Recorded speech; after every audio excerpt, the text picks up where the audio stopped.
Wow, hallelujah. Hello, hello, hello. Po, sa bawat isa. Hello muna, sister. Hello po, sister. Magandang gabi po. Opo. Sa oras na ito, muli po namin kayo inaayayahan sa gawain ng Cheer Up the The Word World Works Works. Program.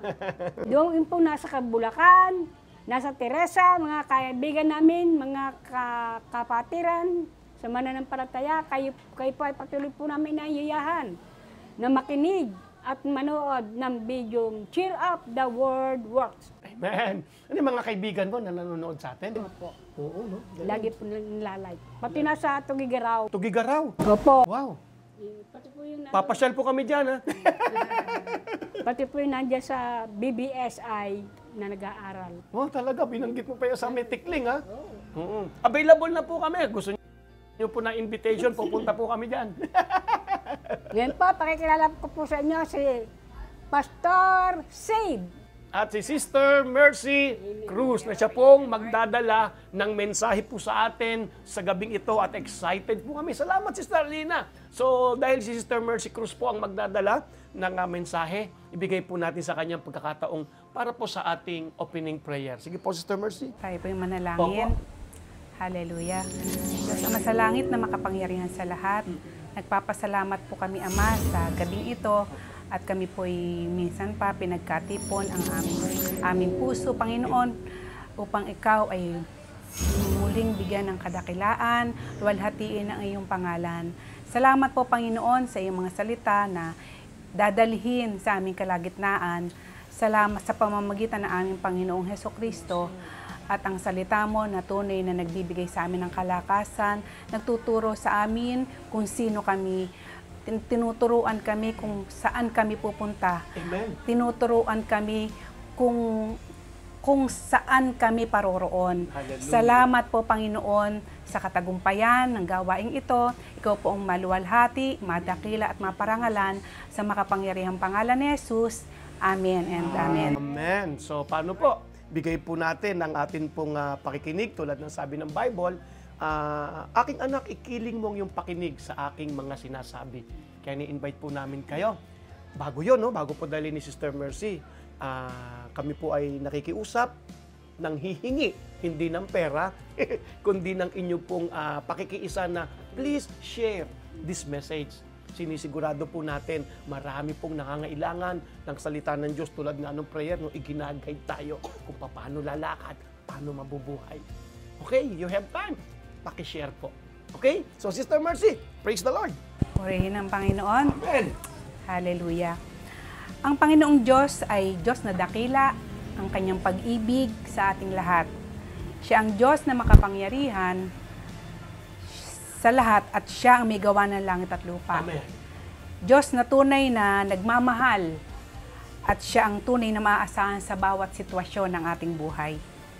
Diyos na tapat, hindi sinungaling, Diyos na hindi nagbabago, siya ang Diyos noon, siya ang Diyos ngayon, Diyos magpakailanman.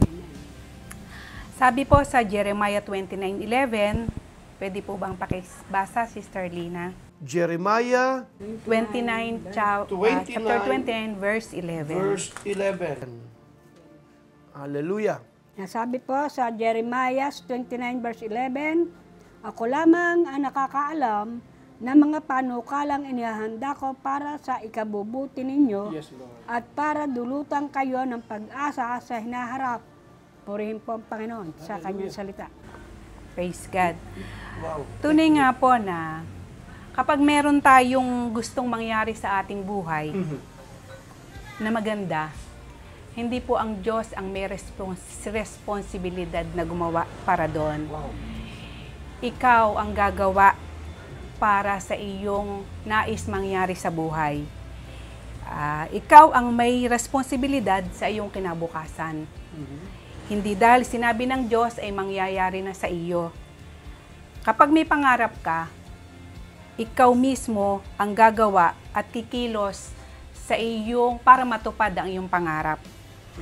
Magsisikap kang gawin ang nararapat para maabot mo ang nais mong marating. Hindi ang Diyos ang may responsibilidad doon, kundi tayo. Ikaw ang responsable sa iyong buhay. Sabi po sa awit, chapter 107, verse 7, may mga nagkasakit dahil sa likong pamumuhay. Dahil sa pagsuway, ang dinanas nila yung mga kahirapan. Wala pong nalilihim sa Diyos. Alam niya ang mga nangyayari sa iyong buhay. Nakikita niya ang iyong pinagdaraanan. Alam niya ang tunay na dahilan ng iyong mga pinagdaraanan. Pero hindi ka dapat manatili doon sa sitwasyon na meron ka na nagpapahirap sa iyo. Meron kang dapat gawin. Nasa iyo, kung gusto mong manatili sa iyong kinalalagyan, nasa iyo ang desisyon.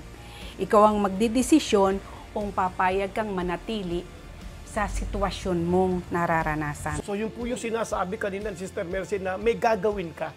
Ang Diyos, iginagayad tayo, may plano siya, pero may desisyon, yun po yun. Yung sinasabi nyo kaninang may gagawin ka, hindi obligasyon. Hindi tungkulin ng Diyos na mag-decide para sa'yo. Binigyan tayo ng free will para gustuhin lakaran nga ba yan o hindi. Praise the Lord. Maganda. Eye-opener po yan eh. Eye-opener. Kaya po, suggestion ko po, ilagay nyo po yung mga seatbelt nyo.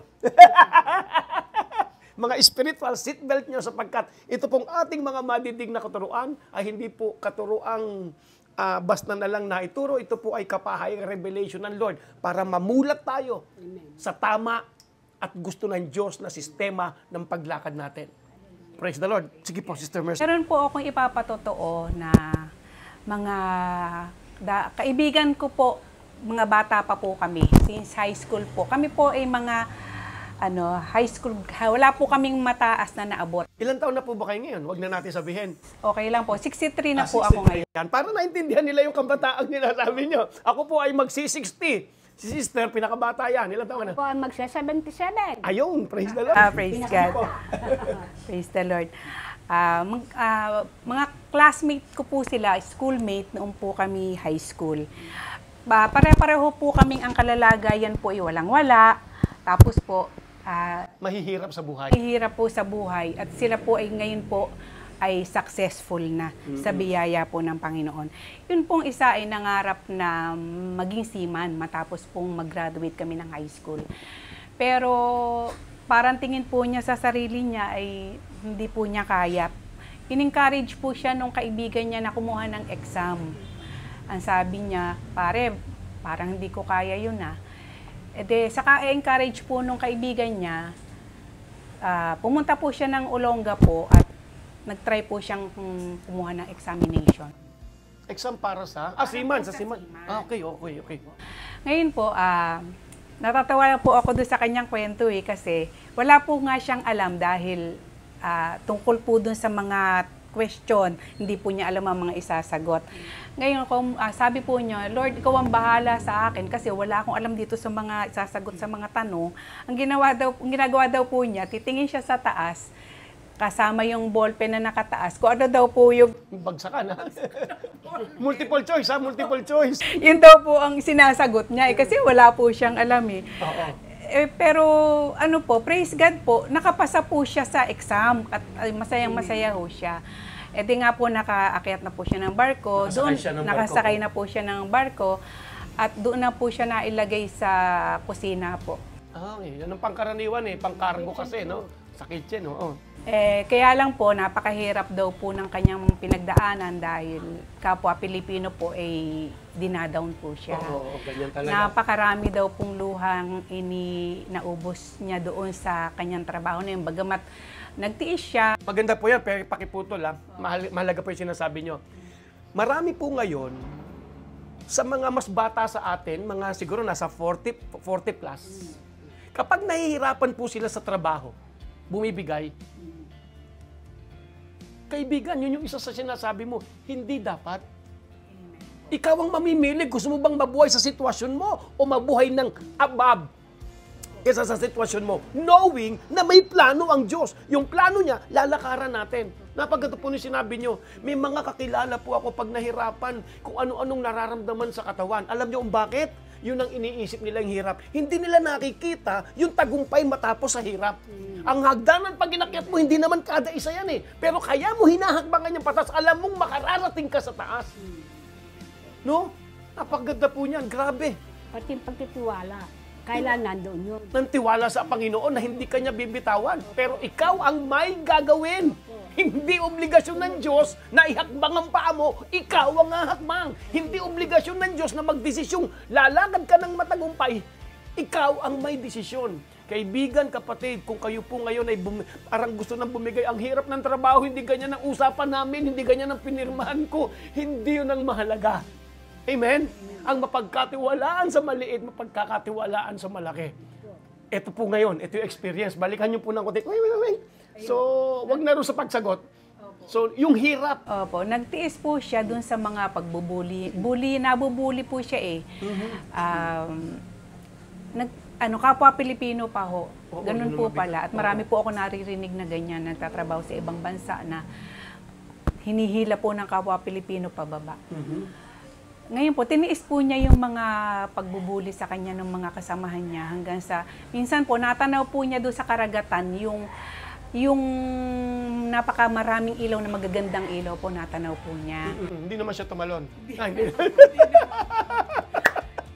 Kala ko, dyan na kayo! Nagtanong daw po siya doon sa kumpare niyang kaibigan niya po doon, pare, ano ba yung mga lugar ng may magagandang ilaw doon sa malayong lugar na yon? Ang sabi daw po sa kanya ay cruise ship yan. Okay. Po, kasi nasa gitna sila ng dagat, wala namang tagiliran, wala namang ano eh. So, barko pa rin. At cruise ship, okay. Marahil po is nung siya matapos na yung kontrata. Natapos niya sa kabila 6 ng months panlala. po, nagtiis po siya. 6 months, 9 Keyword, magtiis. po. Nagtiis, nagsakripisyo po. Nag-apply po siya doon sa cruise. Sa cruise ship. Opo. Ang nakakatuwa pong ginawa sa kanya ng Panginoon, dahil marahil po may experience siya, tsaka napakalaki po ng katawan niya, natanggap po siya at mataas pong posisyon ang kanyang binigay po sa kanya na hindi rin po niya inaasahan na magkakaganon ho. Mataas pa raw po sa kapitan ng barko ganon? Hindi ko alam, hindi ko rin naintindihan yan, ano? Isang high school graduate lang po na parang tingin niya sa sarili niya ay hindi niya maararating yung... Plus yung pambubuli. Opo, Pastor. Natiis niya, nasakripisyo niya, natapos niya yung hirap na yon. Pero noong siya mag-apply doon sa cruise ship, mataas na posisyon pa po ibinigay sa kanya. Excuse me po, alam niyo po, ganito yan, ano? Ang Diyos may plano para sa lahat ng tao. Tandaan po natin yan. Para sa lahat ng tao. Para sa lahat. Kasi namatay siya para sa lahat eh. Huwag mong kalimutan, mananampalataya ka na o hindi, ang plano ng Diyos sa iyo ay maganda. Di ba may sinabi ang Panginoon? Ang araw ay sumisikat, hindi lamang para sa mabubuti, ganun din para sa masasama. Ibig sabihin, nakikinabang lahat. Ang ulan ay pumapatak sa lupa para magbigay ng pagpapala, hindi lamang para sa mga tanim ng mabubuti, kundi para din sa mga tanim ng masasama. Kasi lahat ay mahal ng Diyos at lahat ng Diyos ay may plano. Kaibigan, kung hindi ka pa tumatanggap sa Panginoon, mamaya tatanggap po tayo sa pangunguna po ni Sister Lina. Pero sinasabi ko sa iyo, kaibigan, tumanggap ka man sa Panginoon o hindi pa, mahal ka ng Diyos. Huwag mong kakalimutan, sabi ka ni Sister Lina, huwag mawawalan ng tiwala. Ang Diyos, hindi makapipigil ang kamalian natin para mahalin ka. Walang makapaghiwalay sa atin sa pagmamahal ng Diyos. Pero, kinakailangan mong magtiwala at lumakad. Yun yung keyword na sinasabi ka ni Sister Mercy na alam ko, nasya kayo. Hindi ang Diyos ang gagawa niyan, ikaw. No? Pero kailangan nyo pong malaman yun eh. Kailangan pong sabihin ni Sister Mercy na masyasya ka muna para pay attention. Tuloy po, Sister Mercy. Ayun po. So, naging mataas ang posisyon niya. Posisyon na ibinigay sa kanya ho, ayun po, siyempre pag mataas ang posisyon, mataas din po ang sweldo. At malaki din ang responsibilidad. Opo. Sabi yan ni Spider-Man eh, no? Ayong tiyuhin ba niya yan? Sige, tuloy. Nagtrabaho po siya, wari ko ng mga 28 years po doon sa barko. Kung po, hindi po basiman, pauwi-uwi din naman po. Parang 9 months or 1 year, 9 months hanggang... 6 months, mga ganun, oo. Pero yun po, dumating po ang time na nagkasakit po yung misis niya ng cancer sa breast. Wala po namang mag-alaga, kaya nagdesisyon siyang umuwi para siya ang mag-alaga. Kaya Wow. nakapag-retire na po siya at the age of 58 na dapat po mga 60. 60 plus, Oo. Ayun. Pakiulit nga po yun, nag-decide siya. Saludo ako sa'yo, sir. Nagdesisyon po siyang umuwi para alagaan po yung misis niyang may cancer may breast cancer po. 5 years po niyang inalagaan yung Bago- misis niya. Bago po. Nawala sa mundong ito. Opo. Ayun o. Pero pinagpala po siya dahil yun po mga pangarap niyang, yun po, yung trabaho, posisyon Gusto niya maging seaman at nakamit niya yung mataas na posisyon. po na hindi naman po niya inaasahan at hindi naman po niya siguro pangarap na maabot yung posisyon na yun. Ang mahalaga po ay Maging seaman seaman siya. Pero sa biyaya ng Diyos, dahil siya ay mahal ng Diyos, ayun, binigay sa kanya yung mataas. Dahil sa Jeremiah, kayo na po magbasa. Dahil sa Jeremiah 29:11, yung Bible nyo, yung inyong pakinggan nyo pong mabuti. Tapos, ang mga plano ko para sa inyo, mga planong hindi ninyo ikasasama, kundi para sa inyong ikabubuti. Ito'y planong magdudulot sa inyo ng kinabukasang punong-puno ng pag-asa. Hallelujah! Pero lakaran mo. Huwag kang bibigay kung ano ang kabigatan trabaho. Huwag mo sabing hindi ko nakaya. Huwag mo sabing hindi ko nakaya sapagkat ang Diyos na may magandang plano sa iyo ay desididong tuparin yon kung lalakaran mo. Hallelujah! Wow! Thank you, Sister Mercy. Tuloy po. Grabe. Ayun po, dahil mahal siya ng Diyos, ayun, yung mga pangarap niyang nakapagpundar po siya sa panahon ng siya'y nagtatrabaho doon sa cruise ship, nakapagpundar po siya ng maraming lote na malalaki po ang sukat. Sa Pilipinas po yon. Sa Pilipinas. Tapos sa magandang subdivision po siya nakatira ngayon. Sa biyaya po na hindi po niya hinahangad yun at hindi po niya pinapangarap, pero binigay po sa kanya ng Panginoon. Dahil sa kanyang pagsunod. Tapos yun nga po, may sasakyan, nakatira siya sa magandang subdivision, malaking subdivision, pero ayun po ang binigay sa kanya ng Panginoon. Na mula sa walang-wala, sa kahirapan, pero naging successful siya sa buhay. Meron pa pong isa. Siya po ay dating tricycle driver. High school graduate lang po ito. Yung po mga, siyempre po nanliligaw kahit mga bata-bata pa, mga age na teenager. Ilan taon po yung age sa teenager? Mga 16. Uy, matanda na yan. Ako nung nanligaw ako, grade 5 eh. Ewan ko kung pare-pareho tayo. Una ko niligawan, teacher. Marami atang ganong karanasan eh. Yung teacher niya. Sige. Ayun po, mga ilang girlfriend po daw niya ang mga professional pa nga po siya po ay tricycle driver lang. Kaya lang po, dahil po siya ang tingin sa kanya ng magulang ng babae is walang goal, ano ba maibibigay? Oo, walang pangarap, parang gano'n ang tingin. Ganun po ang tingin sa kanya, walang pangarap. Pero hindi po nagtagal, na pinitisyon po siya ng mga kapatid papuntang US po. Kaya USA, California po ba yun, Pastor? California, oo. Nung makarating po siya doon, pangarap po niyang Binata pa siya noon. Binata pa po siya noon. Mapunta doon. Pangarap po niyang makapagtrabaho doon sa isang kumpanya doon sa California. Kaya lang, high school graduate lang po siya. Ginawa po niya, nagdesisyon po siyang mag-aral.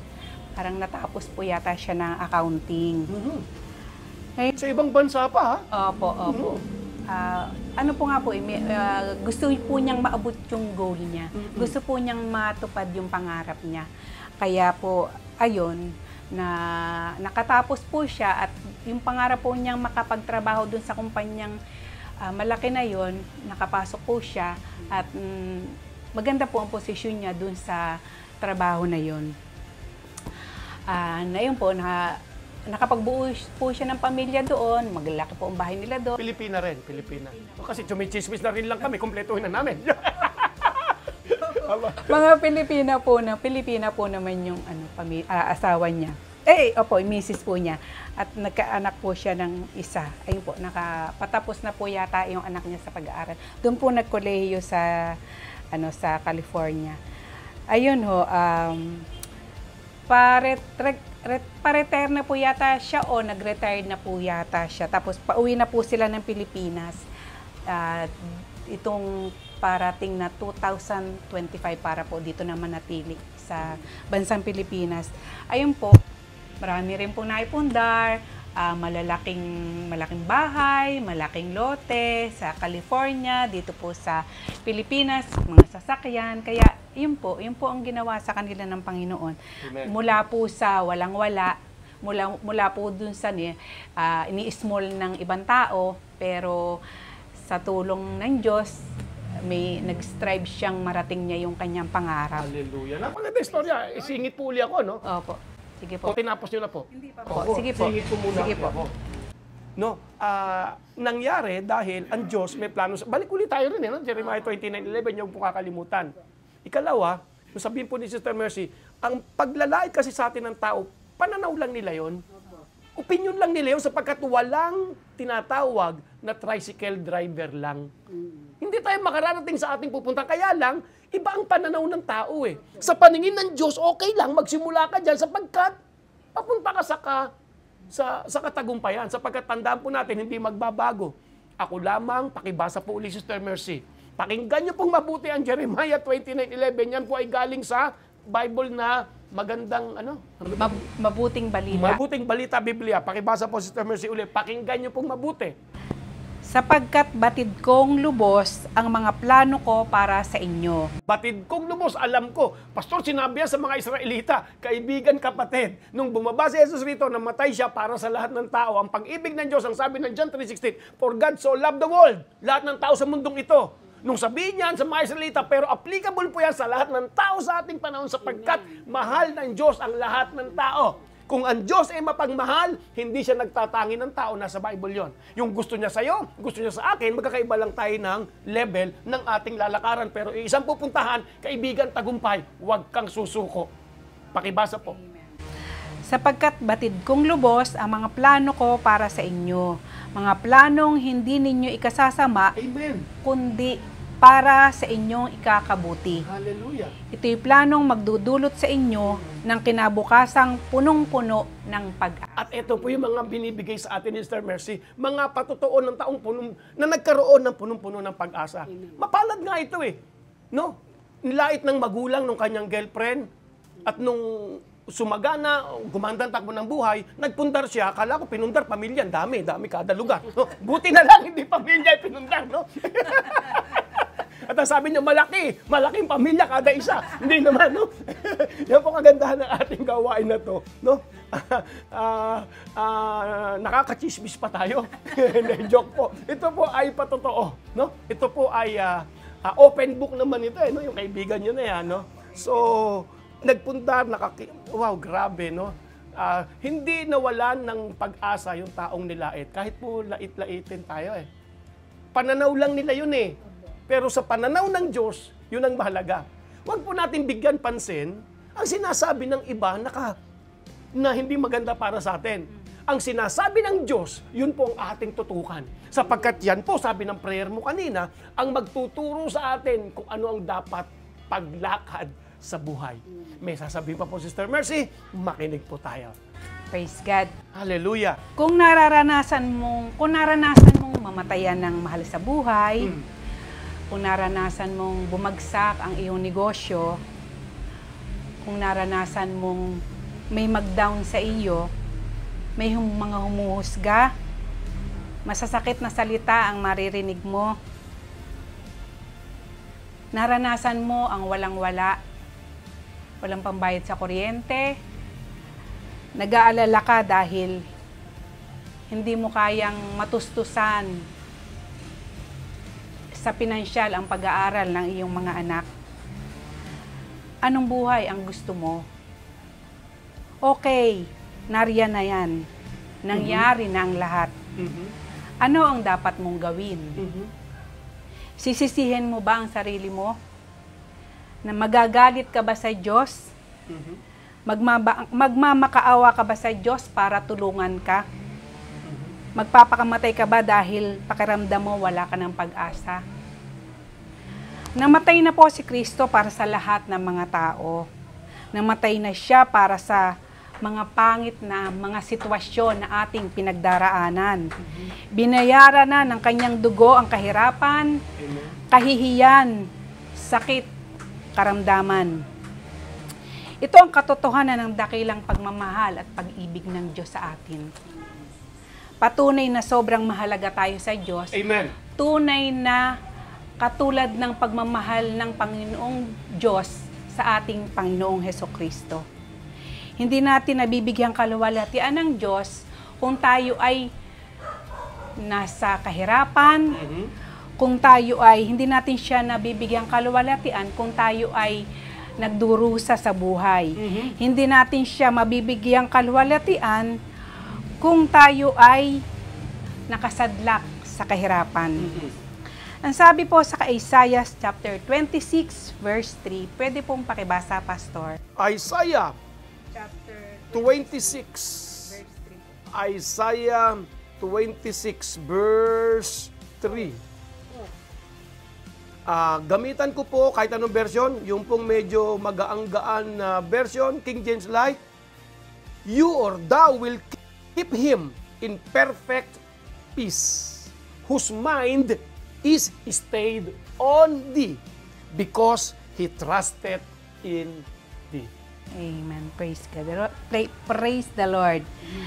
Sa akin po naman, na salin sa Biblia, ibinibigyan mo ng lubos na kapayapaan ang may matatag na paninindigan at sa iyo'y nagtitiwala. Wow, pakiulit po.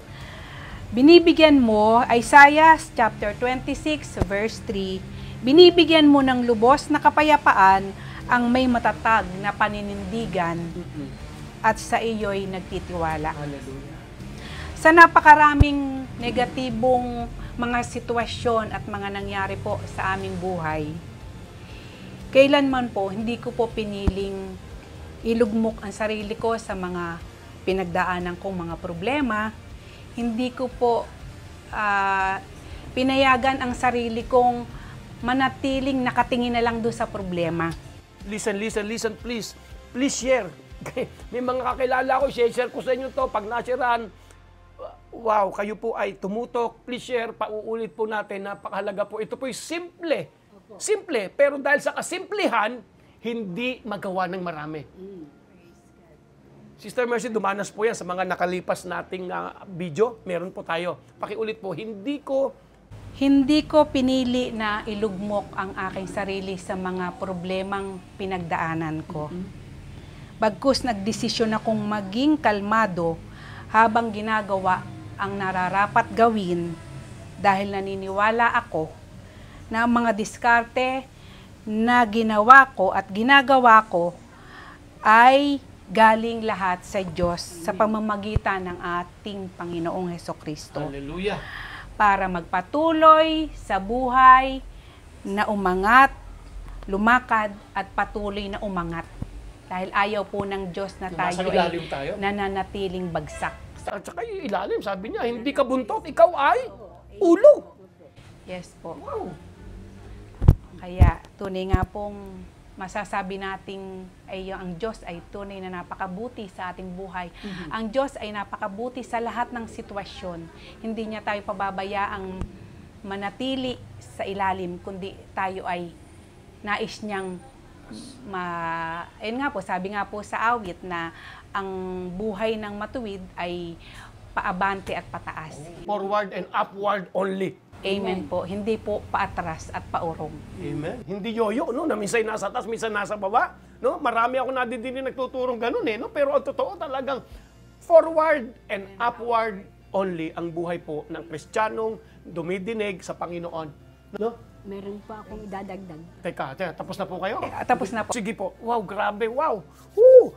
Suggestion ko po, no? Ulit-ulitin nyo po na balikan. Meron tayo sa YouTube, di ba? Meron po tayo sa YouTube. The Life Giving Spirit Church YouTube channel, meron po tayo. Bahala si Direk dyan, ilalagay niya sa ilalim, twing, twing, twing, na gano'n yan, no? Makikita niyo po. Sister Lina, ano pong gusto niyo idagdag?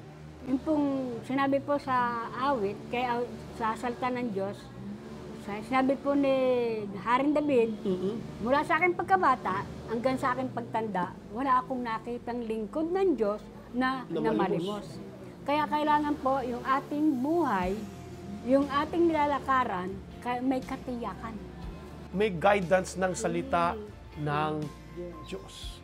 Kaya nga po tayo, dumudulog lagi sa salita ng Diyos eh. Kasi yun ang ating pangunahin gabay sa ating buhay. Okay, may babasa ko sa iyo, ha, sister. Ano po? Yang sinabi mo niya, Matthew 4:4, pero dito, pababasa ko sa iyo dito sa aking Biblia, ha? Ito po ay, ang sabi, using easy English. Easy English. Grabe. Ito po yung tuksuhin ni Satanas, ang ating Panginoon. Ito po ang sagot niya. Galing sa bibig ng ating Panginoon, yun ang sagot niya. No? Ito po, pakibasa po yan may kulay. 1, 2, go. Listen carefully. Mateo 4:4. Easy English version. But Jesus answered the devil, Moses wrote this in God's book. People need more than bread to really live. Yun, people need more than bread to really. Yun ang keyword doon, no? Really. Tulad ng mga, no? Really live. Tuloy. They need to hear every word that God speaks. Then they can really live. Then they can really live. At pag nagkaganon, mabubuhay talaga sila. Amen? Ng tunay na buhay. Ibig sabihin, may mga pagkakataong sa buhay natin hindi talaga ng tunay na buhay na gusto ng Diyos. Hindi porke nangyayari tagaganap, yan na dapat. Hindi. Sapagkat anumang bagay na maganda at mabuti ay galing sa Diyos. Yan po ang sabi ng James chapter 1. No? Hallelujah. So, Sister Mercy, napakagandang para po sa bawat isa. Sa patnubay at biyaya ng Diyos, hindi man kami linggo-linggong nakakapag-online ng programang ito ng Cheer Up the Word Works. Yung title pa lang, lupit na, talagang gumagawa po ang salita ng Diyos. Kaya hindi ka dapat mawalan ng pag-asa. Nasa sayo lang ang desisyon. So gagawin po namin sa biyaya po ng Diyos, sa patnubay, pag-guide ng banal na Espiritu Santo na i-deliver po sa inyo kung anong nais ng Diyos na makarating sa inyo. Ang hiling po namin sa inyo, again, ay hindi po pera, kundi ang inyong pakikiisa na magpagamit po kayo sa Diyos na i-share ang video na ito para madinig po ito ng mas iba pang mas marami. Tulad po ni Sister Lina, sa iba't ibang probinsya ng mga kaibigan niya, ipinapasa po niya ito. Ngayon po, Sister Lina, pwede bang pakiguide mo kami sa panalangin ng pagtanggap? Kayo po, kung hindi pa, sige po, ikaw na mag-anyaya sa kanila. Ngayon po, ngayong gabi po, ngayon narinig po ninyo ang salita ng Diyos na nawa, na-encourage po kayo at na napaglimi-limi ninyo kung paano magtatagumpay ang isang tao sa kanyang buhay. Amen. Yun ang lagi ginagusto ng Diyos na ituro natin. Sa kanyang pagsunod sa salita ng Diyos. Okay. At ngayon pong gabi, sabi sa salita ng Diyos na kumakatok ako Amen. Sa inyong pinto. sa inyong pinto. Kung bubuksan ninuman, ako ay papasok sa inyong tahanan at ako'y makikisalo sa iyong hapagkainan. Hallelujah. Kaya ngayong gabi po, magkakaisa po tayo, tatanggapin po natin ating Panginoon Jesus. Sumunod po kayo sa panalangin ng may pagtanggap at pagsuko ng ating buhay sa Diyos. Sige po, sister. Sige po, sumunod po tayo sa panalangin. Panginoong Hesukristo, Panginoong Hesukristo, sa oras pong ito, sa oras pong ito, binubuksan ko po binubuksan ko po ang aking puso, ang aking puso, ang aking buhay ang aking buhay para sa iyo. para sa iyo.